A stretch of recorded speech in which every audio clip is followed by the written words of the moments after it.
Wow, this is fantastic. I think I couldn't have gotten a better lead-in to what I'm going to talk about and how I'll kick off my presentation.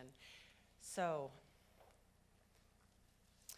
I'm going to start with that the world has changed in some profound ways, and here is why. I think most of us know that there's 7 billion people in this world. About 2 billion are connected to the internet, and nearly half of the world's population is under the age of 25. So how we process, how we analyze, and how we communicate information is undergoing drastic change. Urbanization. With over half of the world's population now living in cities, urbanization continues to soar. And when we talk about infrastructure, I'm meaning about roads, airports, gas lines, telecom assets, and also, of course, power lines. And in urban centers, it's incredibly difficult to go and dig up all of that infrastructure. So it's incredibly important to go and repair and maintain that infrastructure as efficiently as possible. And then we move into something that's actually been spoken about a little bit here this morning or this afternoon, which is around transparency and accountability. And the world has really moved to a prove-it-to-me mindset, where individuals expect companies and governments to measure and report accurate information. They also expect them to be fair, and we also expect them to be looking after the interests of the people. Never so much have we seen citizens having a voice. And I think we really saw that in spades with the Arab Spring in Tunisia, which then of course spread right across the Middle East and into North Africa. Today, when we look at events in the Ukraine, in Syria, in Venezuela, in India, we see this more than ever before. On a somewhat lighter note, the workforce is changing dramatically. Today, about half of the workforce is actually aged between 45 and 64 years of age. This was only 10 years ago about 35%. And now, of course, as we all know, it's very socially acceptable and it's somewhat cool to be an entrepreneur. I think a lot of parents, and perhaps not grandparents, but parents take pride when they hear that their children want to actually start businesses. And I kind of get it. When you look at the way that we are now connected globally, we're seeing success stories that are inspiring our youth and making them think, well, why the heck can't I do this? And why can't I try and do something very innovative? And it's not a huge surprise that when you look at industrial markets, we have to continue to innovate. And we have to innovate because we must be more efficient with how we operate, but we also have to innovate to attract talent.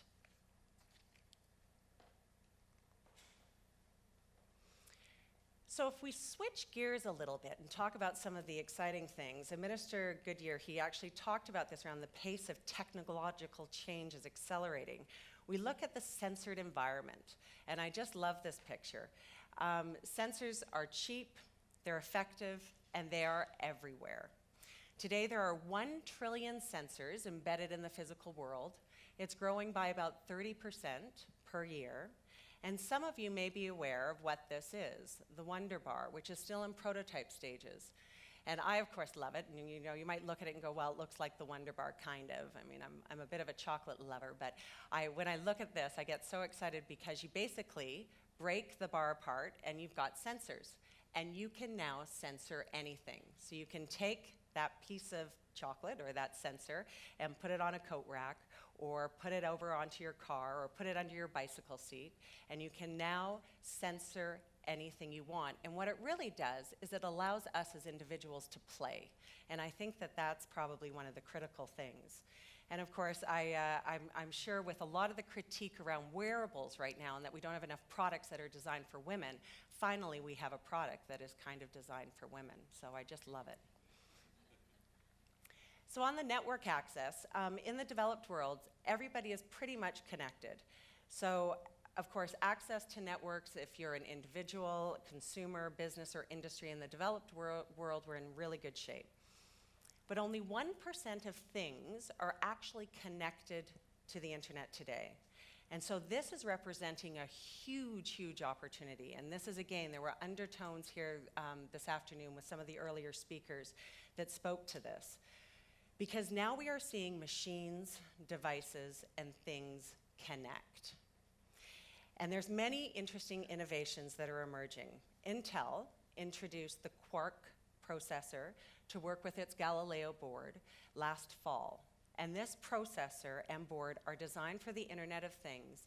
And in addition to being relevant to wearables, it's also designed for the industrial Internet of Things. Their boards are designed to go on the edges of the network in remote, harsh environments to connect machines to the network. So specific industrial markets that Intel is now targeting are industrial energy and transportation. Of course, we've got cheaper computing power, and I think we all know about Moore's law in this room. There's a lot of smart people here around seeing computing power or performance increase, speed increasing, and of course, cost lowering. And then, of course, we've got cloud computing.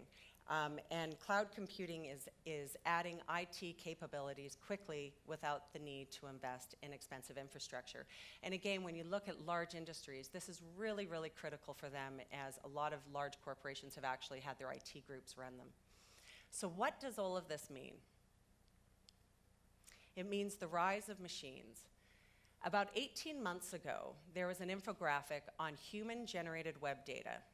And it spoke about the amount of data that was being generated every 60 seconds through email, Twitter, and YouTube.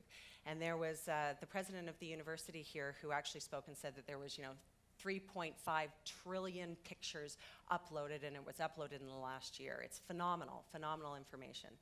Well, at our firm at McRock, we thought, well, that's really cool. So that's a lot of data in 60 seconds.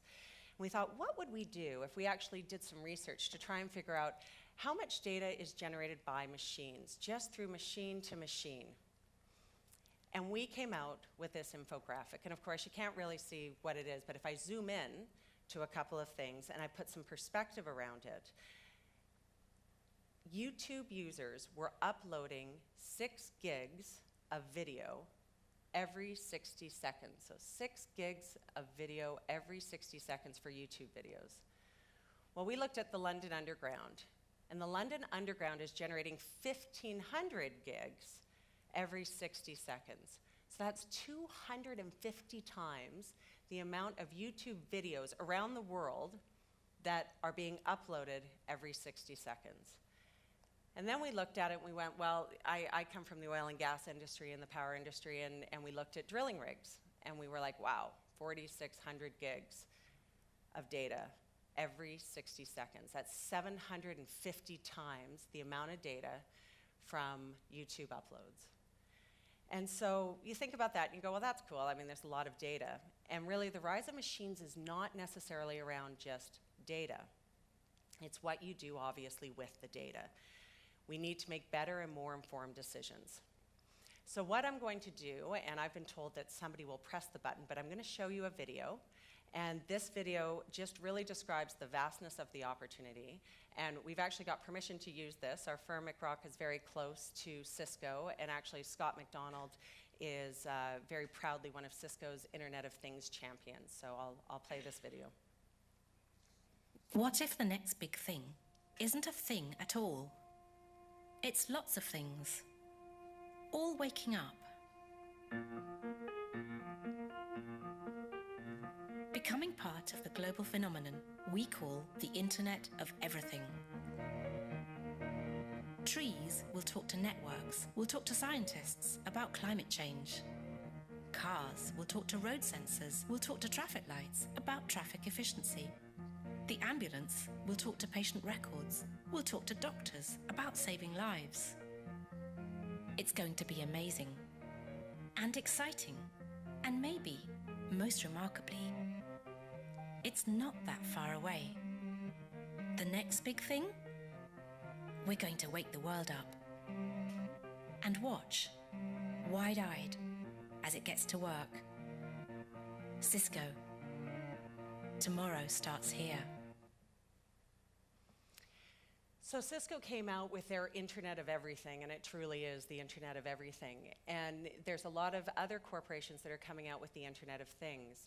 There's a sector of the Internet of Things that is garnishing a lot of attention, and it's called the Industrial Internet of Things.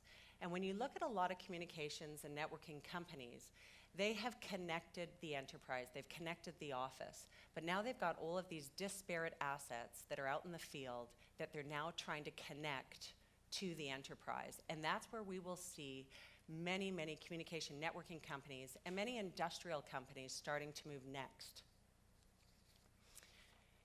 So we released a report only about a week and a half ago around the Industrial Internet of Things, and this report actually highlighted what some of the global corporations around the world were doing on the IIoT.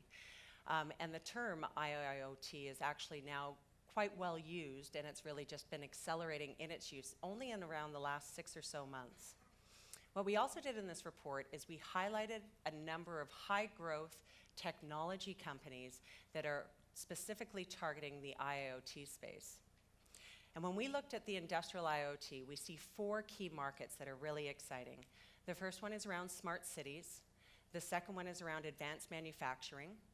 And again, we, I think, heard a lot around advanced manufacturing. The next one is around the digital oil field or the smarter field. And then the fourth one is around automating our power grids. So let's take the smart fields, or the digital oil field. So system integrators like General Electric, Siemens, and ABB, they're all pursuing smart fields aggressively.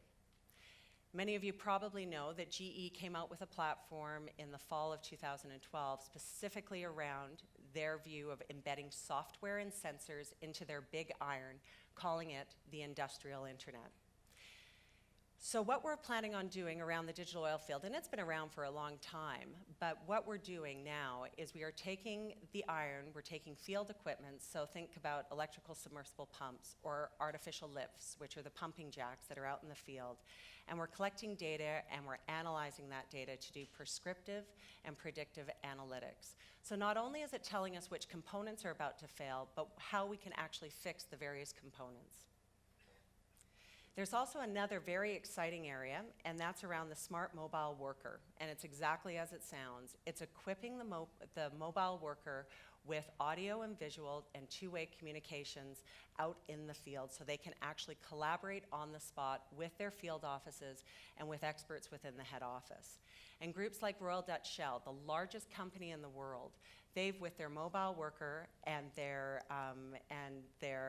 prescriptive analytics work that they're doing right within their pads, the well pads, they've actually garnered value of about $5 billion over the last few years just around their smart field initiatives.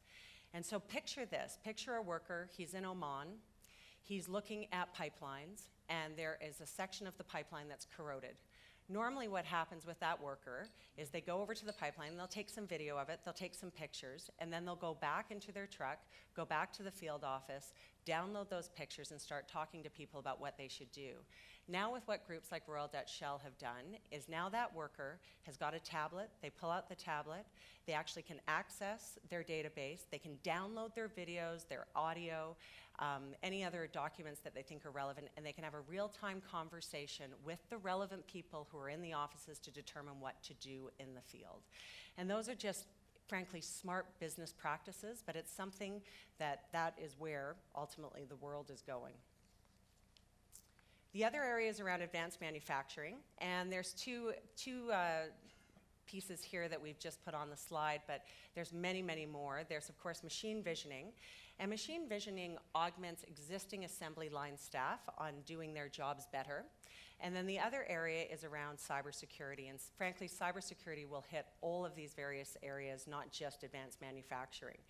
And just last week, IBM and Siemens came out and said that they were working closely together. We also had Siemens and McAfee talk about them working together on their security platforms.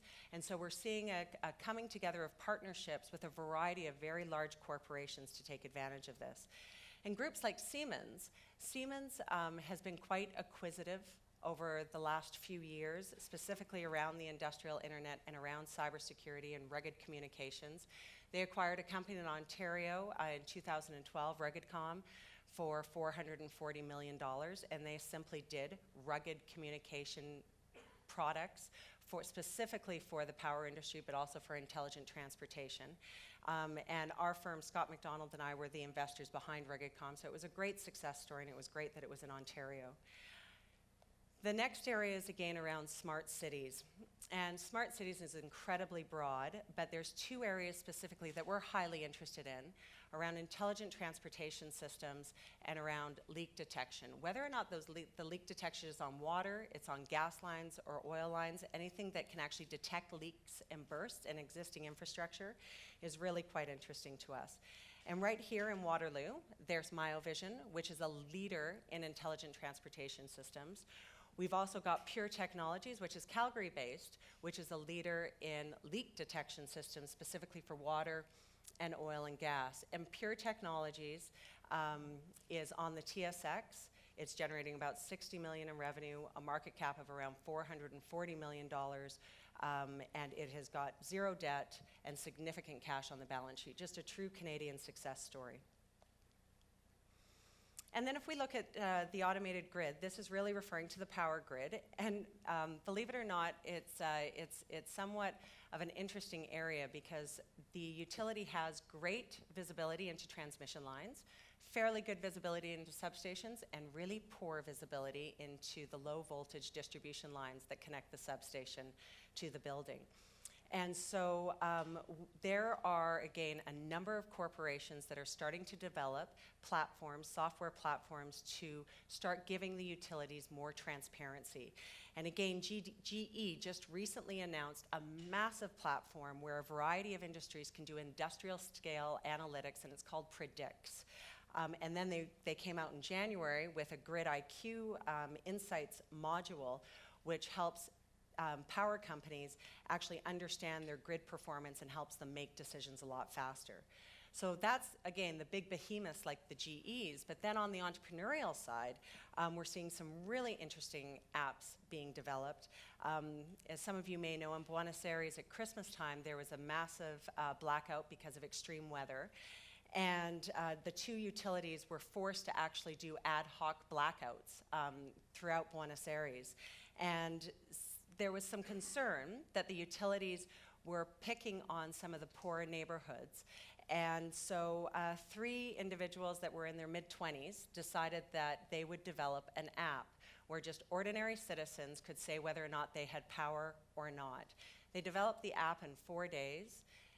Within 4 days, they ended up having over 100,000 original inputs into their app, into the website. And then they were able to determine where the blackouts occurred, and they were able to get the utilities not to pick on certain regions. And there were certain neighborhoods that were out of power for 1 to 1.5 weeks, which was really unacceptable.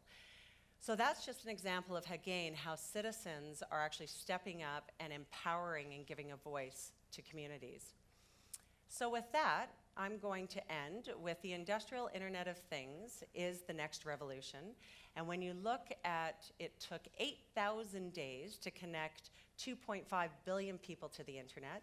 Many believe that it will only take 2,500 days to connect 50 billion things to the internet. So this is right now representing a $19 trillion market. Thanks very much.